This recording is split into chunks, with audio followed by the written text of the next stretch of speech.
Welcome back to Eco Training Pridelands. We had a report of a single lioness and we quickly went to go and follow up, and we've managed to locate her.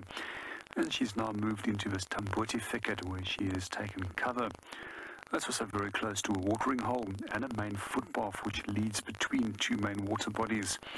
And this is a perfect point for a lioness to actually utilize as an ambush point. As the temperatures is nice and cool, and we also still experience occasional drizzle this morning, but still it's good weather for her to be active at. In general, we find that lions won't actually hunt in daytime, as with the energy expenditure and the heat of the day is just too much. But in cool winter days and cool overcast days like today, those conditions are still perfect for attempting to make a hunt. And then, to also add to that, I've seen quite a few hungry lions which has actually broken every single rule when it comes to temperature and activity periods, purely because they're so focused on gaining the necessary nutrition to be able to survive. We're not 100% sure which individual this is. There's one female that does tend to often move on her own, that is Lagertha. However, we did find another female yesterday which was hunting on her own.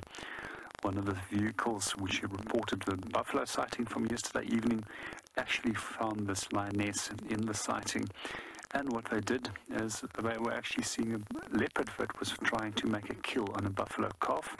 The buffaloes very rapidly turned and chased it away, and then the leopard was chased into this lioness, which ended up chasing the leopard. It's just amazing to think of how animals such as buffalo can coordinate an attack and drive off predators so quickly.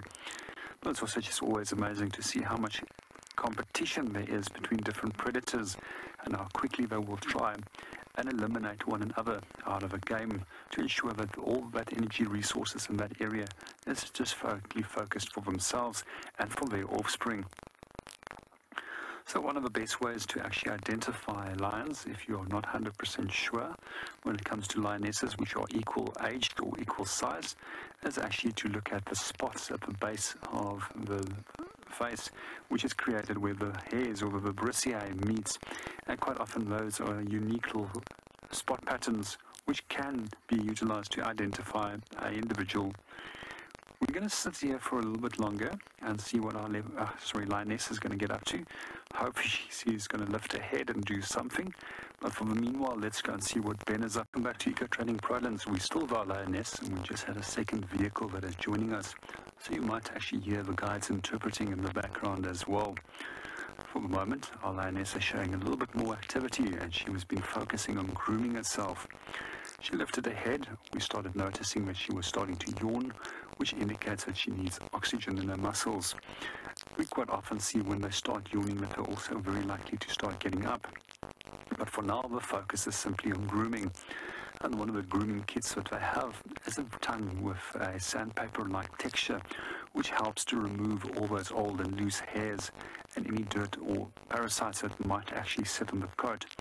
Quite often we do find these fur balls which lions will cough up just like a domesticated cat will do. There's actually so many similar behaviors which you can actually look at when it comes to a house cat and a lion. And some of those behaviors, for those of you that are cat lovers, is that your little kitty will quite often go to the sofa and claw onto the side. There's a number of reasons why they do that. One is to actually deposit scent gland from underneath the feet. They also do precisely the same to keep their nails sharp, and at the same time remove any dirt that might have accumulated between the sheaths. We also find that they will quite often go and rub their faces against you or a number of objects at home. Lions do precisely that as well. And that's to actually mark territory by depositing the scent from the scent glands. A few other things that you also might see is deliberate defecation and urination in specific spots, as they will use both feces and urine as territorial markers too. And if you've got a tomback at home, they love spraying urine as well against objects. And I hope that it's not your sofa. It does look like our lioness is going to get up, just getting and repositioning herself so that she can look at what's going on around her. And she'll probably keep her eye open the whole time on what is happening, because she definitely is going to try and look for something to eat. And anything that comes through here and through the drainage line might be a potential meal.